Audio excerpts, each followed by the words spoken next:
of Mombasa has got very significant impact, not on just the Kenyan economy, but on the regional economy. Whether you are dealing with DRC, whether you are dealing with Rwanda, whether you are dealing with Burundi, whether you're going to deal with Southern Sudan, that we encourage you, we support you, and the residents of this area, that what you are doing is critical for us and for the entire economy. We are facing challenges in terms of extended beyond anybody's imagination. And we have no clear-cut answer as to when that can subside. Now, that has affected global supply chains. We are also seeing a situation where the pressure in the bigger economies is now coming to bear.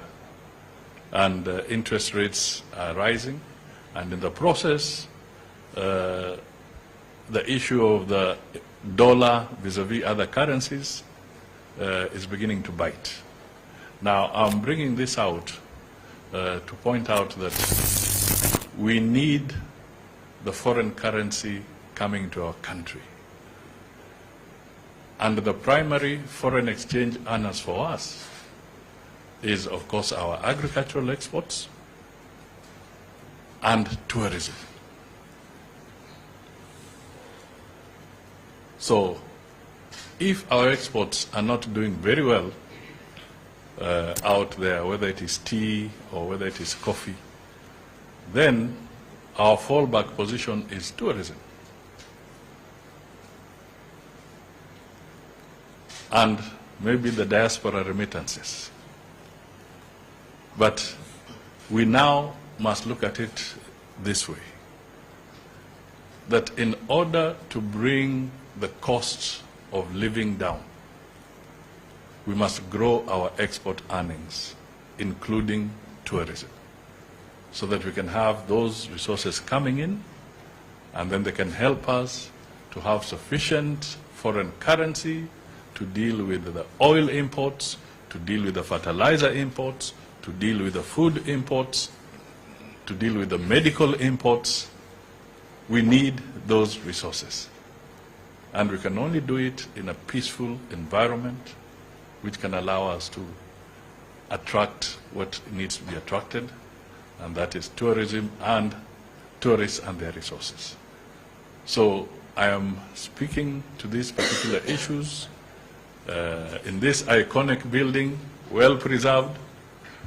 They called it Elimu na Mazingira building, to send a very strong message to the people of Kenya that we cannot afford to disrupt the economy. And that is why we are here, to show solidarity with our governor, Abdul Somad, and to say that let us move forward.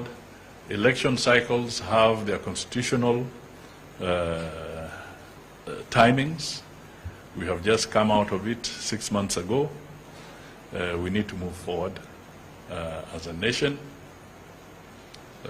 We cannot keep on going back to an issue that has been canvassed up to the highest court in the land.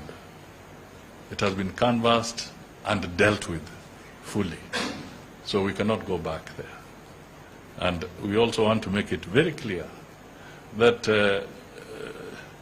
we are a unitary state. A unitary state, but we embrace devolution in accordance with the Constitution. We cannot have two governments. We cannot have two governments. And therefore, we want to tell our leaders in other quarters, please be responsible. Be responsible. Why are you cheating people that you can create a second government in Kenya? Why do you make such reckless statements that you can actually create another government? And you're making these statements when you are seeing very clearly that in our neighboring region, There's already conflict in Sudan, which has flared up. Na wewe mtu mzima, una familia, you've had an opportunity to be in a very high office, and you actually cheat Kenyans that you can create two governments in Kenya. Very reckless. So these are the kind of things we need to encourage our people to move away from. Let us give the governor an opportunity to serve, to deliver. His performance contract is with the county of Mombasa and the people who voted for him.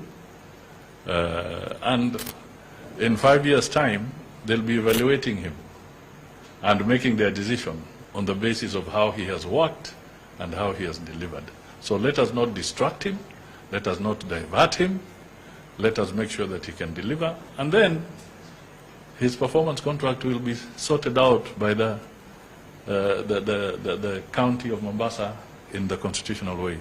Just the way we are encouraging public servants in both county governments and the national government, that you will enter into performance contracts so that you can deliver to the people that you serve.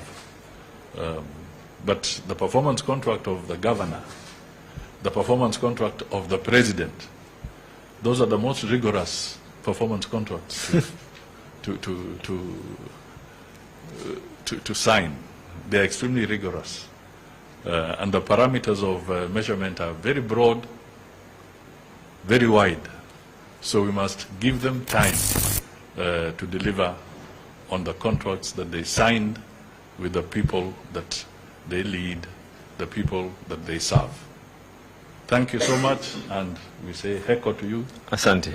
Governor, we'll keep on coming time and again, and we look at you as a critical beacon in stabilizing the economies of the region, not just Kenya, but the region. Thank you. Asante. Thank you very much indeed, Your Excellency, the Prime Cabinet Secretary of the Republic of Kenya, Your Excellency, the Governor of Mombasa. We will quickly take two questions. We will start with the lady in front of me. Your name, the media house you present, the question. Thank you very much. I have 3 questions. And tell us where you're directing it, whether to him or to me.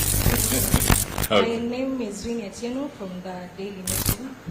You've talked about delay in remittance. 12 counties,